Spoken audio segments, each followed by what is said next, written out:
Well, hey there everybody, Aaron here. Welcome to another episode of Gideon's Tactical. Today we're going to be doing a field test on the Tops Knives Scandi Trekker. This is in their line of other Scandi knives like the Tops Bob and the Tops MSK, which we have already previously reviewed here on the channel. And they both pass with flying colors, definitely highly recommended.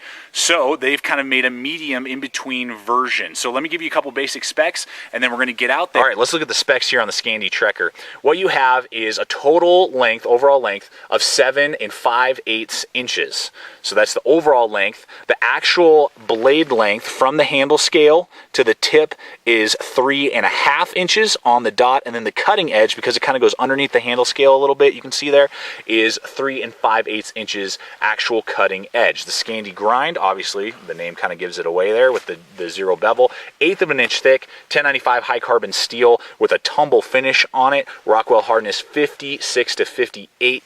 Micarta handle scales, the leather sheath in the background, and it weighs in at 3.7 ounces and is 1/8 of an inch thick, if I didn't say that already. So a lot that this little knife gives you, a lot of options, it offers a lot. Let's go ahead and get out there and begin to use the blade. So I love the handle here on this blade. It fills out, even with my gloves, and I wear large size gloves, it fills out my hand real nice. Got plenty of room here on the back. My pinky's not wanting to come off at all. Real nice, real thin. I love how thin this handle is. With those micarta handle scales, they even have little hills in between the bolts and stuff and valleys. So extremely ergonomic. It's extremely thin, lightweight, really like that. And a perfect balance point right over that main finger choil right there, perfect balance point of the knife. So I mean, the handle scales are amazing. They got little white liners in there to make them pop against that tumble finish on the 1095. So a great, fantastic little ergonomic handle on this knife. So not only is the handle really well designed for stabbing if you have to, you got jimping on the top, and you got that really nice deep finger groove right there. So, I mean, you're really locked into place if you did have to stab. It's definitely not designed as, you know, a fighting knife or anything, but if you had to do some stabbing. And then the tip is definitely strong enough. I like the tip because it's definitely precise enough, you know, to get really good cutting tasks done and fine detail work. But it's also strong enough that I can get in here and dig and pry and not really worry about, oh my gosh, am I going to break that tip, you know, at a moment's notice. So I really like that feature and blade design on the Scandi Trekker. Okay, so I found a good little branch here that's going to work for our tent peg. And, you know, this knife, like we just said, only weighs in at 3.7 ounces, which is a great carry weight, but you're not going to be doing any chopping, obviously. And, you know, you're looking for a branch about the size of your thumb, maybe a little bit thicker. So if you don't have a little batoning stick around to split the wood, you can just literally carve it away from where you need it to the point where you can either just break it off or it'll just come off. You can see there, that Scandi grind is doing awesome. There we go. Sweet. Okay, so now I've just cut off our little branch for the tent peg. Now let's go ahead and start working on that tent peg. Okay, so now it's about 18 inches from where, you know, we cut it off the tree. And now I got to split it, and I can either recarve it like you saw me do, or you can do light batoning. I just found a little batoning stick laying on the ground here, and this Scandi Trekker is able to, without much difficulty,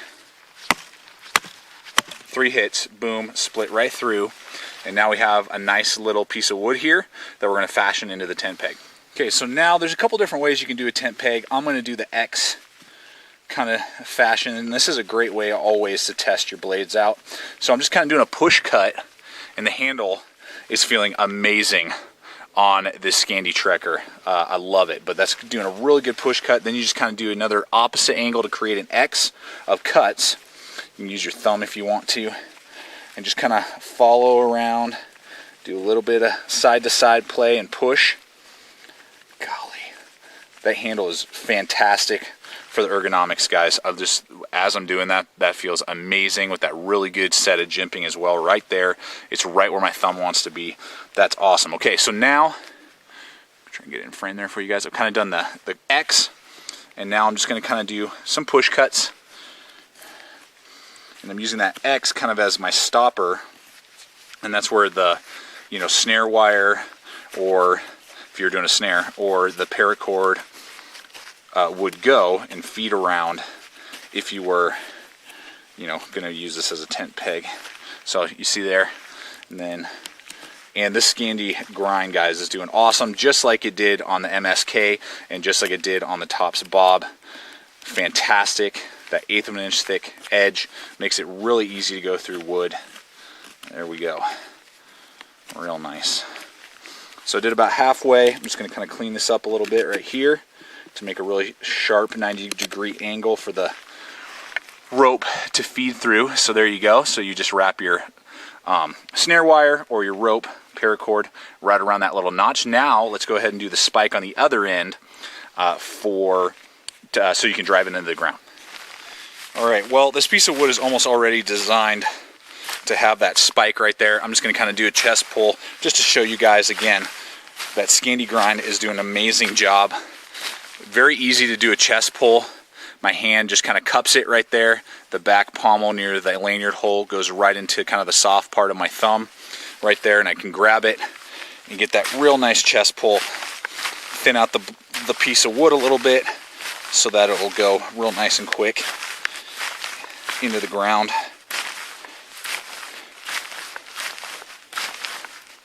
Very easy. Great blade length too. At 3.5 inches, you're getting I think the perfect amount for a smaller knife. You know, smaller than 3.5 inches for wilderness use. You can do it and you can get the job done, but this just gives you more blade with each stroke to clear your wood off. And there we go. Nice. This thing will go straight into the ground now. So if you haven't been able to tell by now, I really like the carving capability on this knife. It does a great job. You can get deep cuts. It's ergonomic in the hand. Just does a lot of work for you. And it's just fun to use. Fun to use this knife for all your carving tasks. A great knife, obviously, to pair with bigger blades, like say a Tops Condor Elite, or you know, maybe a Tops Steel Eagle or something like that. You know, a bigger blade, your SP51, a Hungerless, and then you carry this little guy. I mean, you're going to be set when it comes to wilderness tasks. Okay, so here's the leather sheath on the Scandi Light Trekker. So for you pure bushcrafters, you guys are going to go nuts for this sheath, I think. For me, you know, I'm more of a Kydex guy. You know, leather can tend to swell. It wears out, I think, a little faster than Kydex. So I'm not bashing this sheath. I would have liked to have a Kydex one, but for a leather sheath, I think this one is mind-blowing. So you got double runs of stitching all the way along. Very nice. You got the Tops logo etched in there. You got a nice little drainage hole so that it'll drain out real nice. Then what this is held in by is retention, so it's just, you know, pressed on either side and it will not come out. Zero rattle. I'm holding it upside down. Nothing. It's not even, you know, wanting to start to crawl out. Nothing. It is super snug in there. Gives you a little bit of a thumb ramp right there to pull off. Slide the blade right out. There you go. Then you can push it right back in there. Good to go. So the retention is just kind of all around the handle. There is a little bit of play side to side, which means that it's not rubbing up against the edge of the leather and going to dull the edge of the knife. It will not do that very quickly at all. You know, all sheaths do that at some point, but you can see a really nice thick piece of leather there is sewn in on either side to keep it from, you know, cutting and damaging your sheath and, you know, wearing it out real quick. And the blade is far enough away and snug up around here so that the edge is actually not touching that leather unless you're kind of grabbing it at a weird angle and drawing out. So that's real nice. Then on the back here, we have a nice box weave stitching here, then a nice button. I love that. You can take it off, put it on your belt without taking your belt off. Real nice strong button, snap it into place. Let me show it to you on me and how it rides on me. And then here's how it rides on me. I can easily still grab it, pull it up, use it, easily stick it back in there. Rides real snug. I got my, you know, heavy duty tactical belt on, so that loop will definitely go through there. Very nice ride. You can easily, you know, have a jacket over it. And I wore this jacket and almost forgot that I even had the Scandi Trekker on me. So that's a really nice, just slim profile, well-designed sheath for a leather sheath. Really no complaints for that design of a leather sheath. no complaints whatsoever. Great design. All right, everyone, so you've seen the Scandi Trekker in action. I am very impressed. Another great offering from Tops, particularly in that size with that great leather sheath. I think you true bushcrafters are really going to dig that leather sheath. Great ergonomic handle. I love the handle on there. I love how lightweight it is, and that's a perfect size, 3.5 inches. I don't really like fixed blades that are smaller than 3.5 inches. I don't really have a lot of use for them, but 3.5 inches is great for those light, uses, going on light hikes or to pair with bigger blades. So I think the Tops Scandi Trekker should definitely be at the top of your list if you're looking for right around a 3.5 inch high carbon steel blade. This thing is awesome. Tops is selling them right now for $120 on their website. It's brand new to the market, so I'm sure as companies start to get them, I think the street value will probably be right around 80, 85 bucks. So very competitive prices with other knives out there like SE3s and those type of knives. And I think it should definitely be on the top of your list if you're looking for a small wilderness blade. So thanks so much for watching. Well, everyone, thank you so much for watching this particular episode of Gideon's Tactical. Please subscribe, comment, like the videos, share the videos, and check out our Facebook page. You can find it on the YouTube homepage at Gideon's Tactical. Like our Facebook page where you'll get updates of upcoming videos, you'll get photos, as well as upcoming gear, new gear releases, that products and companies that are released, as well as behind the scenes footage and bloopers that you'll never see make it to YouTube. So thanks so much for watching, everyone. Stay equipped, stay prepared. We'll see you out there.